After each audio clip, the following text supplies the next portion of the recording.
Hello, Dog Nation, and welcome back to the DawgNation Preseason. I'm Kaylee Mansell with Connor Riley. I am back from vacation. I'm feeling refreshed and excited to get after Connor today. Connor, can I just say that, Pookie, you're looking absolutely fired today. Okay, noted. I did not expect that is how we were going to begin the show, but all right, I guess I'm Pookie. I couldn't even say that with a serious face, but I wanted to catch you off guard today. But here's one thing that I am serious about. Spring practice is in full effect, and there's been a lot of buzz around this freshman class. I mean, the #1 rated class in the country, lots of big names, some flips, and there's been a lot of talk about these guys, even from Kirby Smart, who is not a hype-trained man. In your time with DawgNation, have you ever seen a freshman class that's been talked about this much over the course of spring practice? I mean, yeah, in part because reporters are just asking about freshmen because they're new players to the team. There's obviously a lot of interest in that. Stories about these guys just generally tend to do better. But Kirby is, I think, being perhaps forthcoming and expectation setting for some of these guys. Obviously, when you sign the #1 cornerback in the country in Ellis Robinson, you flip 5-star safety KJ Bolden. There's naturally going to be a lot of interest in that. And so I think that explains why we're hearing so much about these guys, because from a reporter standpoint, from a fan perspective, they want to hear how these guys are doing, because as we've seen at Georgia, whether it be Malachi Starks, Michael Williams, CJ Allen, these guys are going to end up playing in this freshman season for Georgia in the 2024 year. As we mentioned before, Kirby's not a hype train guy. I'd like to think of him as all bite, no bark. But we did get the opportunity to listen to him on Tuesday when he did his media availability, and he was asked about the status of Ellis Robinson and KJ Bolden. So here's Kirby Smart on the newest freshman. Yeah, they're first spring players. They're talented players. Everything they were advertised to be in terms of being good football players, instinctive. They both learn well. They both have toughness. I think both of them will contribute on special teams because they can run, hit, tackle. I'm excited about those guys. You know, the expectation of the outside world is that they're going to set the place on fire. We have good football players here. They're going to go compete with those guys and hopefully earn some ability to play and play in time. But as far as KJ's recruitment, I don't see kids as committed to other places because I mean they're not signed. There's no like. I mean, we recruit good football players. We evaluate every player the same, whether they're committed or not. And if there's interest from them and there's conversation from them and there's visits where they come to your campus, then you just be very consistent. And we're very consistent with KJ. The recruitment never stopped. I told him that from the day he committed to the day that he came to us. We were not going to stop recruiting because we think he's a great kid from a great family and a really, really good football player. So he and Ellis have a chance to make us much better. And in the day and age of college football, where you better have depth and you better have players when guys leave, these guys are going to get opportunities to play. So in listening to that, I think the word that stands out to me the most is expectation. With Ellis Robinson being the #1 cornerback in the country, KJ Bolden being the #1 highest rated player out of the state of Georgia, there is a lot of expectation around these two players to perform well. How hard is it going to be for them to live up to this hype that's being built around them? Incredibly hard, as Ron Washington would say about playing first base. I think we'll start with Ellis here. Look, Ellis Robinson is as polished as a cornerback as Georgia has brought in under Kirby Smart. This guy was the #2 overall player in this class. He is a guy that did extremely well covering a very talented group of 2024 wide receiver recruits, balled out in Orlando this year, has played at IMG Academy, which has been a factory for producing not just college football players, but strong players from Georgia. You think Nolan Smith, Warren Brinson, Dalen Everett, just to name a few. And he's as good as any of them. And so I think for Ellis coming in, look, he's going to have to bulk up. We saw it at spring practice earlier this year, him trying to tackle Roderick Robinson, who is a good 60 pounds heavier than Ellis. And as physics would show us there, Roderick Robinson got the better of Ellis. But Ellis got up quickly. And by all accounts, this is a guy who was pushing for first team reps. And I think cornerback is one of those positions where the farther you are away from the line of scrimmage, that I think easier it is to come in and play. So if he's showing a willingness to be a physical defender and willing to come up and tackle, he's got more than enough natural ability as a cover guy to, I think, make a real impact for Georgia this year. They've got a lot of talented cornerbacks ahead of him: Dalen Everett, Julio Humphrey, Daniel Harris. But as we've seen with Georgia before, if you're good enough, you're old enough. And if Ellis Robinson is all that he is cracked up to be, I would not be surprised in the slightest if we see him taking big snaps for Georgia this season. So another person that's really big on this hype train is our very own DawgNation recruiting insider, Jeff Sentell, who last night on his show before the Hedges did his 5 freshman standouts to watch during spring practice. And of course, at the top of his list are Ellis Robinson and KJ Bolden. Here's what Jeff Sentell had to say about the 2 freshmen.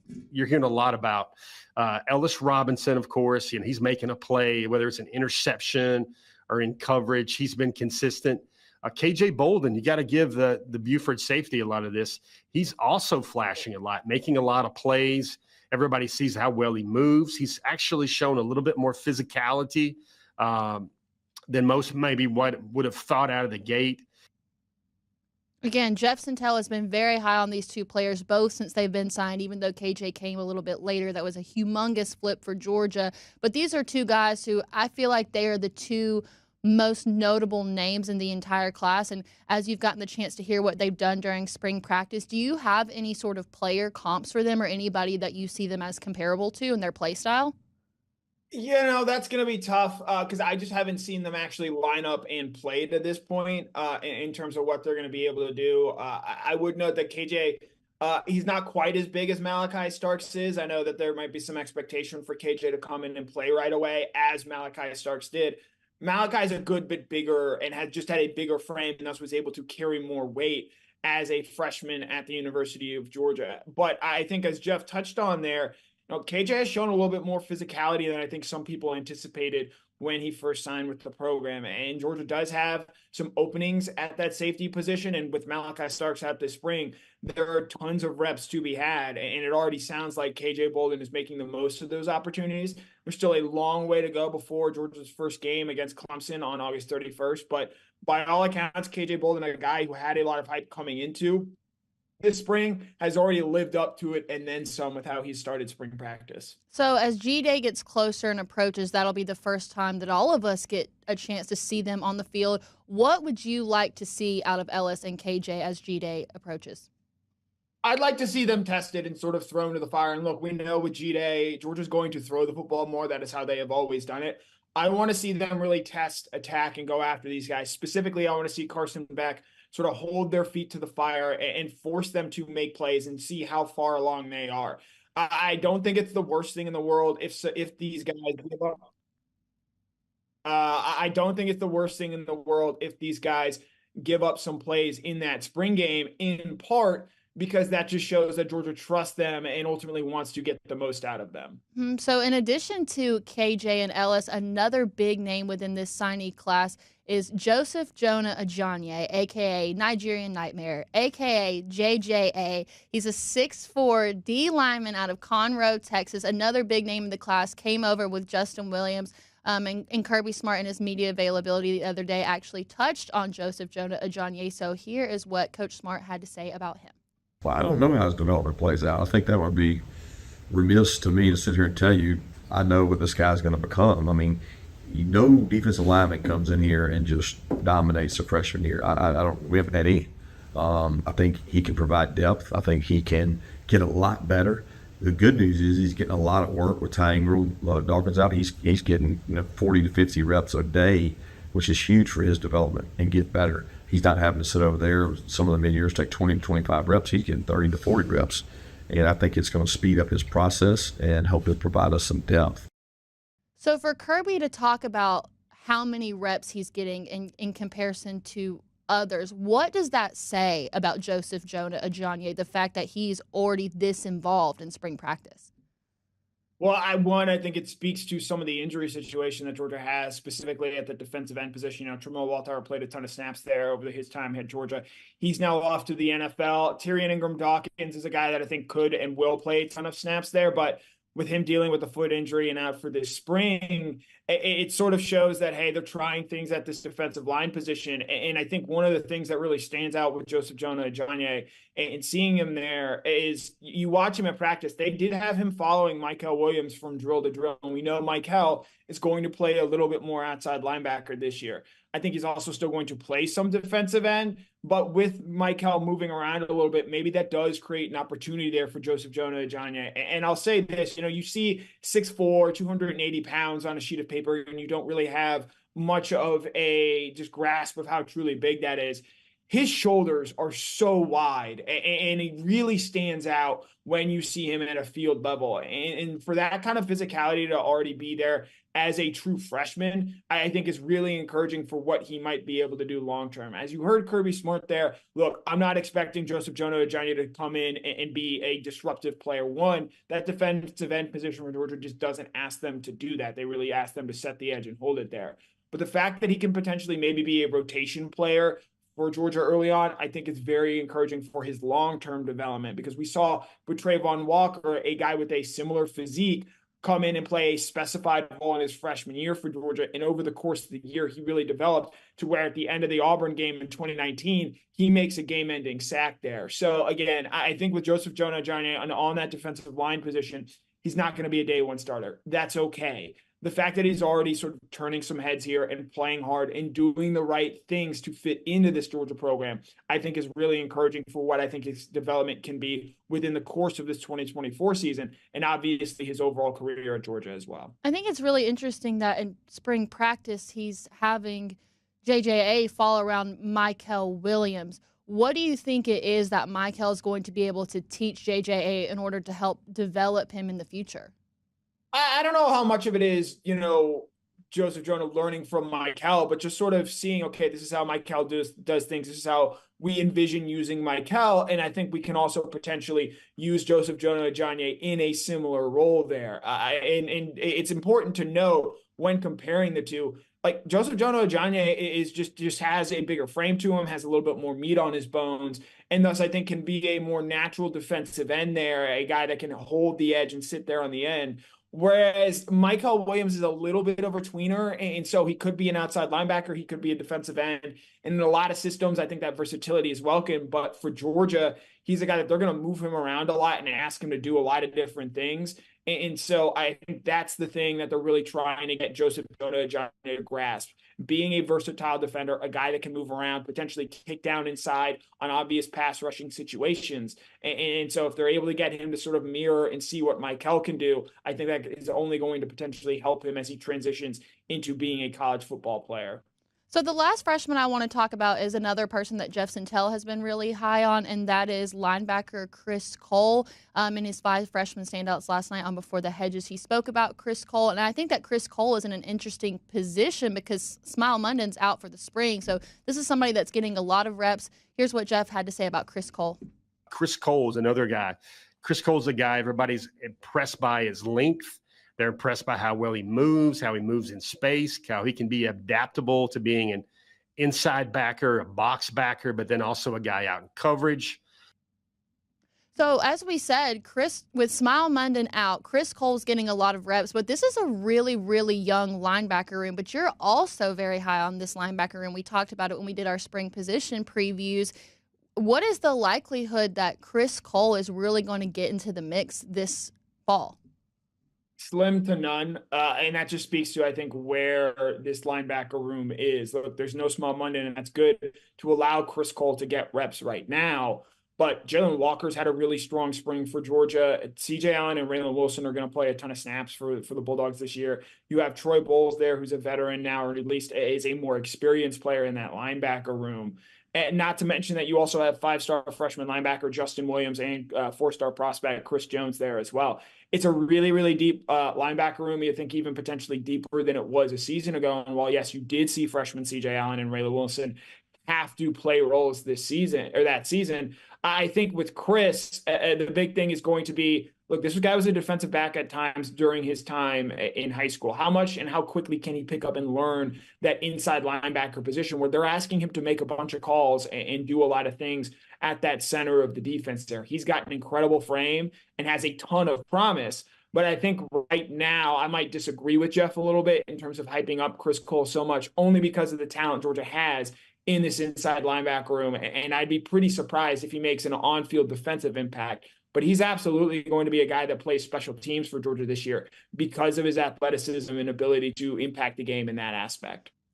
So even though Connor and I only got to touch on a few of the freshmen that have been standing out in spring practice, we are doing a DawgNation Next Generation series that you can check out on our YouTube page, where we break down all the signees from the freshman class, whether it be what they're doing on the field or what's going on with them off the field. So you should definitely check that out if you want to know more about the #1 rated class that UGA just signed. All right, so Connor did bring up a good point about a lot of the freshmen. We're not going to see them in their position roles until later on, but we definitely will see them on the special teams, because we know that Kirby Smart sees the value in having young guys on special teams, and even spoke about it on Tuesday in his media availability. So here is Kirby Smart on UGA special teams. They felt like you can't develop players in the NFL anymore without special teams, because they feel like young players develop. Charlie Warner, N'Kobe Dean, their first year they played 10 times more snaps on special teams than they did at their position. But those snaps now are irrelevant because it's a fair catch or a touchback. So if you want to develop your roster, you need to have special teams to develop it. We feel the same way. I developed my roster through special teams. The guys last year that started on all the units will probably start at a position this year. So you need those plays to be part of it, but you need them to be safe, because the highest injury rate has been kickoff, return, punt, return. A lot of that soft tissue, because you would think collisions, but it's more sprint. So you pull. And then also the collisions on kickoff, return. So the guys that started on all units last year on special teams will more than likely start in their positions this year. I think that is a very important thing to note, because it is key in development. And so, Connor, what freshman are you most excited to see on the special teams this year? Yeah, I think we touched on KJ Bolden earlier. I think that's a guy, because of range and his versatility and his speed, I think is someone that can impact the game in that way. I think Chris Cole is someone as well. I can vividly remember, and again, it's because of he was such a physical outlier. It was just mind-boggling to see him out there.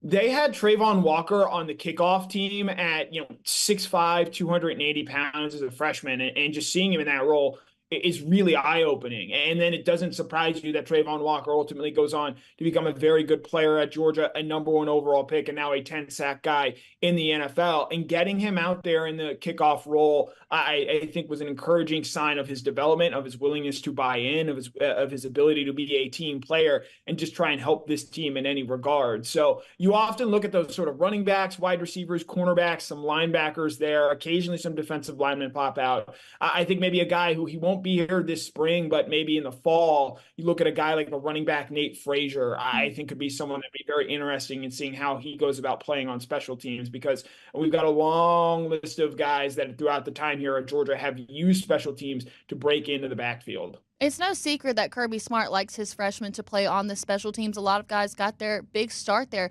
Sony Michel is someone that comes to mind.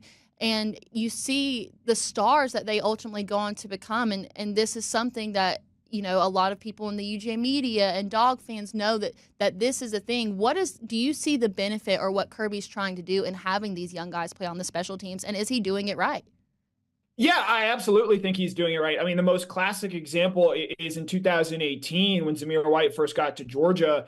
He tears his ACL on punt coverage, and a lot of people were incredulous at the time. A lot of people were questioning him, asking, why are you doing this? This guy was a 5-star running back. He was already coming off an ACL injury. But the reality is Georgia, because they are such a deep roster, they're at a benefit on special teams because they're able to have so many great athletes out there. And it's not a coincidence that more often than not, Georgia has one of the better special teams units in the country, because that's where they choose to employ and use so much of their depth. Look, they didn't give up a punt return yard all last season. I think that speaks to the buy-in that these units have on special teams. And so I think it's a commitment to Kirby Smart. He understands that in a game where, and he's here to win national championships, the margins are so thin that special teams can so often swing a game. In fact, we saw it just last year in the SEC championship game when Peyton Woodring misses a field goal after a false start penalty on a field goal attempt. So those sorts of things add up over the course of the season. And if you're able to win enough of those small margins, because you're playing so many elite athletes on special teams,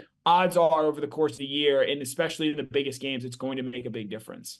So I do want to ask about this while we're on the subject of special teams. We didn't necessarily get to do a special teams position preview, but I do want to talk about this year's punt returners and kickoff returners. It looks like it's going to be Anthony Evans and Dylan Bell. We only got a glimpse of what Anthony Evans could do last year, but I think that this might be an area where he's really going to excel. Yeah, you had him having the big punt return in that game against Alabama in the fourth quarter of the SEC championship game, really sparked Georgia's first touchdown drive of that quarter. And he's a guy where I think a lot of people are interested in seeing what he can potentially do for Georgia this season in terms of being an offensive playmaker. But you've seen guys like Ladd McConkey really shine in that punt return role and then use that to grow at the wide receiver position there. And Dylan Bell, similarly, a jack of all trades guy, a guy that has played on kickoff return already. I think a guy who, like Zamir White, just does a lot of the smart, right things when it comes to that kickoff return there. And Dylan Bell's a guy who I know we're going to talk about here in a minute, a guy that I think is poised to have a big season for Georgia. And the fact that you're willing to see him and use him on special teams, I think speaks to what Georgia sees in him and what the value he brings to this program. And hopefully we are going to be able to get a glimpse of that this Saturday because it is the first scrimmage of the season. I'm so ecstatic to finally get a chance to hear about what's going on. I know that you have a lot of guys that you're hoping that are going to be really successful in this scrimmage. So just go from top to bottom. Who is the person that you were looking for the most in this first spring scrimmage? Yeah, for me, it's the big guy at wide receiver. It's Colby Young. We've heard really, really good things about him throughout practice thus far. The transfer wide receiver from Miami brings a real physical presence to this team. When the lights come on, it'll be in the afternoon, so the lights won't be on. But, when the pads come on and they take the field there in Sanford Stadium, those scrimmages are vitally important to earning trust and earning reps for Georgia this year. And so for me, the guy who, if you're coming out of that for practice, there are a couple guys we'll touch on here, but number one at the top of the list for me is Colby Young, in part because he's already had such a strong spring practice. And if he's able to continue to build off that, I think that's just another encouraging sign for what he might be able to give Georgia this season. This has been such a strong group of people that Georgia picked up from the transfer portal. Did you think that Colby Young would be the guy that would have this much hype around him out of everybody that they brought in? I did not, and certainly the events of this past week, I think, dim the way people view Trevor Etienne. He's most likely going to be suspended for Georgia's opener against Clemson. But, look, they bring in 3 transfer wide receivers. I think you understand going in, not all those guys are going to work out and be able to play a significant role for Georgia this season. But with London Humphreys, getting a jump start, practicing down there at bowl practices, you thought maybe he's a guy that could emerge as sort of the number one transfer wide receiver and potentially the number one receiver for this offense. And while I've heard very good things about London and wouldn't be surprised if he goes out and has a strong spring, Colby Young, to this point, might be the story of spring practice for Georgia just in terms of what he's been able to come in and do.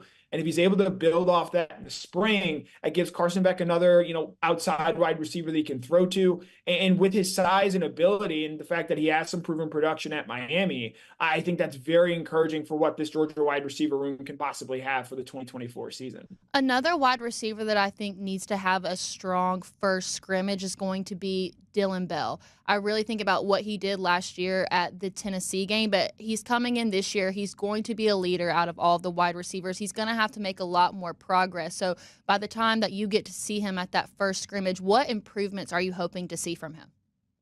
Yeah, I would say at this point, it's been a relatively quiet spring for Dylan Bell. We haven't heard a whole lot of chatter on him. And being a veteran, it's his 3rd year in the program. That's not necessarily the worst thing in the world. But when we were kicking around this idea, I was using my BA brain and sort of thinking, all right, coming out of the spring or coming out of this scrimmage, if we hear that Dylan Bell has, 2 touchdown grabs and is really impacting the game in a number of ways, continuing his development as a wide receiver, that's going to be really encouraging because I think Dylan, ultimate team player that he is, made some sacrifices to his personal game last year when he went and played running back for the first part of the season when Georgia was dealing with injuries at that position. And so you see him as he continues to develop. I know the Deebo Samuel comparison is something that he's really welcomed. He's got to continue to improve as a wide receiver. So if we hear that Dylan Bell is going out and making big catches and making big plays, like we saw him do in the first half of the Florida State game last season, where he had 4 catches for 86 yards, I think, and really making some impressive contested catches,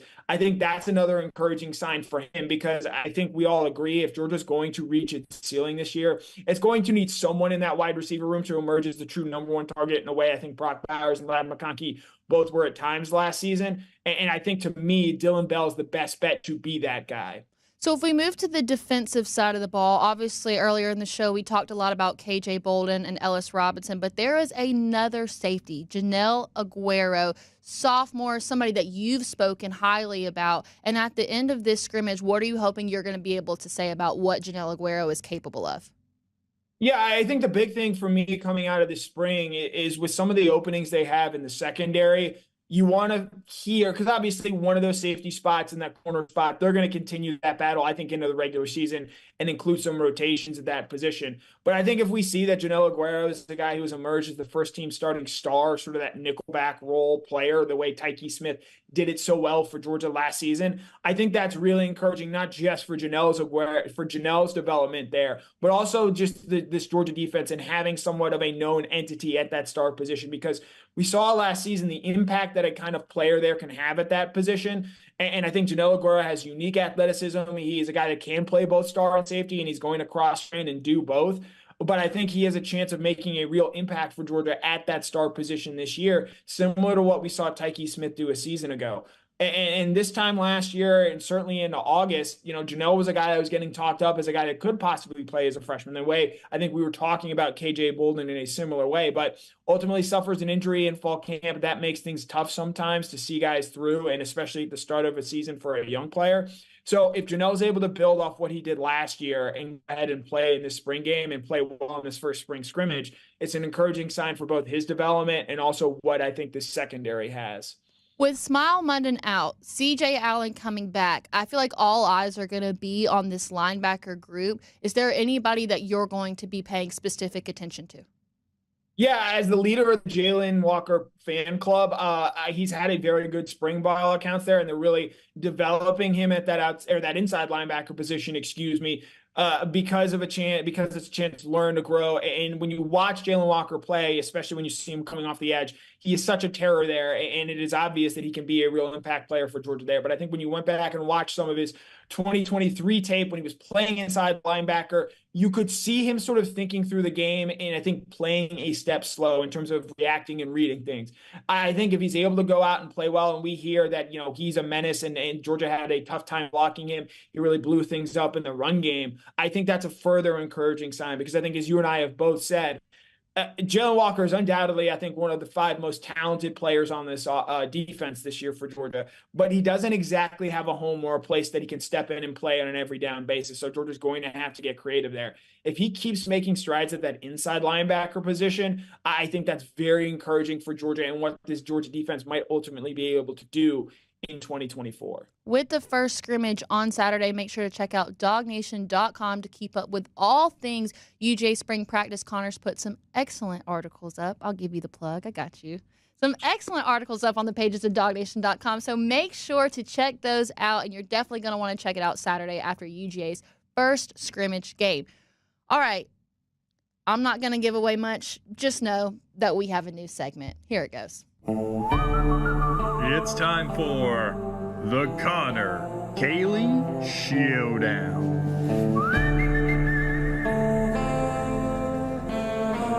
Ladies and gentlemen, you could have been anywhere in the world tonight, but you're here with us at the DawgNation studio. I hope you guys are ready for the very first ever Connor Kaylee Showdown. Connor, I don't even know if you're ready. Look, like Arthur Morgan, John Marston and I, I'm ready to be the cowboy and ultimately win this showdown. And we do have a special guest appearing in our first showdown. Can we give a hand for our referee, Cody Chaffins? All right. You guys played safe out there. There will be no promises in the Connor Kaylee Showdown. So here's how this one is going to work. As you know, Connor and I tend to go head-to-head sometimes on air, all in good fun, okay? But we put out something on social media last week. Our super awesome social media coordinator, Casey Dunn, put together this game where you have $15 to spend on 5 positions. So how it's going to work, we're going to show you guys what options. Connor and I will make our picks, and then Cody is going to decide who has the better pick. So for $5, you can take Aaron Murray, Herschel Walker, A.J. Green, Brock Bowers, Andrew Thomas. $4, you can take Bennett, Chubb, Edwards, McMichael, Stinchcomb. For $3, you can take Stafford, Gurley, Pickens, Charles, or SVP. $2, you can take Zaire, Hurst, Mitchell, Pope, or Wynn. And then for $1, you could have David Green, Michelle, McConkey, Sadowski, and Jones. Those are your options right there. You've got $15 to spend. You can do it any way you want, and we are going to encourage you and to put your picks in the comments. So I'm excited for this one. I have a feeling that my list is pretty strong. It can be incredibly strong, and it won't be better than mine. So let's go ahead. Well, we're going to let the unbiased person decide. So let's go ahead and take a look at what we've got here. All right. Connor, I'll let you go first. Walk us through your picks. We're starting with Matthew Stafford. I think perhaps the most talented quarterback to ever play at Georgia. I think there were a lot of people that were like, how could you have Stafford at $3? If you base it on what they have done at Georgia, I think Aaron Murray had a better career than Matthew Stafford. I know Stetson Bennett had a better career than Matthew Stafford. And so with Stafford, I get a talented player. Maybe didn't exactly do everything at Georgia he necessarily wanted to, but I feel very good there. Look, in my opinion, I love Todd Gurley. I've enjoyed getting to watch him play. I was at college at the same time that he was. He was incredible. I think his 2014 season is one of the lost great seasons, not just in Georgia football history, but in the 21st century of college football. And so I have to have him on my team. With George Pickens, $3. Look, Georgia's going to do some things. He's going to make some great catches. He might also get thrown out of a game for fighting. But we need a difference maker on the outside, and I would just love to see Stafford chucking it deep to George Pickens and George just running it down. Tight end, look, it's expensive, sure, but there's no one better than Brock Bowers. I believe he is the best player to ever put on the Georgia uniform, to ever wear the Georgia G on the side of his helmet. There are a lot of great tight ends that have played for the University of Georgia, but I wasn't messing around, and I was going and willing to spend anything to get Brock Bowers on my team. And then, Ben Jones is a longtime veteran in the NFL and a guy that had a very good career at Georgia. But I think most importantly, he just sort of fits with the vibes that I want to have on this team. Like, could my team possibly lose at home to Tennessee and that'll end up keeping him out of the SEC championship game? Sure. But you will not find a team that has more fun and scores more points than my team. So for $3, we got Stafford, Gurley, and Pickens. That's 9. For $5, that's Brock Bowers. That gets us to 14. And for $1, we got the great Ben Jones at the center position. All right. So let me tell you why you're wrong. Let's go ahead and bring it back up. First off, David Green at $1 is an absolute steal. And if you can't see that, you must be blind, because David Green, a part of the Hobnail boot game, legendary, right? Also led Georgia to their first SEC championship since I believe it was 1982. I could not believe my eyes when I looked at the graphic and I saw that he was the $1 person. I mean, immediate, no doubt. And then, okay, I'm gonna group these next two together. We have gotten some I guess tension or backlash from the audience for you and I stating that Brock Bowers is the greatest player to ever play for UGA. Well, I feel like that girl from the taco commercial when she's like, well, why can't we have both? And that's exactly what I did by putting both Herschel Walker and Brock Bowers on my team. And you could come at me and say, oh, Kaylee, well, David Green wasn't great at running the ball. I don't need him to run the ball. I have Herschel Walker on my team along with Brock Bowers. I think those two alone could take everybody else on your list. Forget a quarterback. I could just have those two, and they're taking your whole list. Again, another steal for $1. Ladd McConkey, are you kidding me? Someone who's able to make incredible plays. I mean, unhuman-like plays for that matter. I do like your take in George Pickens here, but I'm going with my guy Ladd McConkey here. He's just, he's all in good fun. And then Cedric Van Pran, 3-year starter. He's my leader guy. He's the one that's keeping all these guys in check. I needed somebody who had a lot of experience, but could also manage all these big personalities that I have on my team. So with that, I feel good about where this is going. And I'm sorry that you're just not built like me. Porque lo nos dos. Look, we're going to have a great time in our team. We've got some talented players. We're going to throw the ball around. We're going to have a fun time. And look, your team, how are you going to expect it to be getting the ball to Brock Bowers and Ladd McConkey when you have to turn around and hand the ball off to Herschel Walker every play, as seemed to be the case in his time at the University of Georgia? That's a lot of mouths to feed. And I just wonder about team chemistry over there with your team and what you guys are going to be able to do. I think all my guys are going to go along. I think they're all going to have a fabulous time together. But I just have some questions about how you're going to spread the ball around on offense when you do have guys like Herschel Walker commanding such a high carry load. So here's the thing. You keep talking about how great of a time that they're going to have. That is not what this is about. This is not about the team that can have the most great time. This is about the team that's going to win. And I think it's very evident by how you're going about this that I have the better team. But there's only one way that we can decide here, and that is our wonderful referee, Cody Chapins. Cody, just go ahead and tell us how it is. All right, so it's our first time that I'm refereeing, so you'll learn this about me. You got to play to the referee a little bit. Nobody picked my fellow Chambly Bulldog Troy Sadowski for $1. That's a steal at tight end, right? I do agree that Connor's team's going to win the party, whether it's Stafford at Talladega or Gurley or George Pickens, Ben Jones. I can just see him with that Georgia Tech turf in his mouth, so they're definitely going to win the party. And Kaylee is going to have incredible leadership. You got SVP on her team. You got David Green doing his. That team's not going to get out of line. Ladd McConkey doing the community work. So I do love that. When it's all said and done, I think the first Connor Kaylee Showdown winner is Kaylee Mansell. Yes. And I do think the folks in the comments will again jump on Connor for sliding Herschel Walker. Another time he goes with Brock Bowers over Herschel. I mean, Look, I would say surprised, but not really. Look, I saw Todd Gurley play with my own two eyes. I know what that man is capable of. I'm very confident in what we have at the running back position here. Oh, I'm glad that you're confident in yourself. That's all you should really be. But, I mean, I feel great about this win. We are starting off on a strong note. To be honest, I really wasn't worried, at all. Not even for a second. So, talk about confidence. I would just like to point out, I had to submit my team in advance, whereas Kaylee did not share her team with me. That is not fair opposition research. I would just like to let the audience know that I'm working at a disadvantage here. Okay, well, let me just clarify. That is a cheap shot by Connor Riley, who is being a sore loser right now because I had to have his picks in order to make the graphics. So I don't need to explain myself, but I will. But that was our first Connor Kaylee Showdown. And as always, Kaylee takes the cake here. So Kaylee won.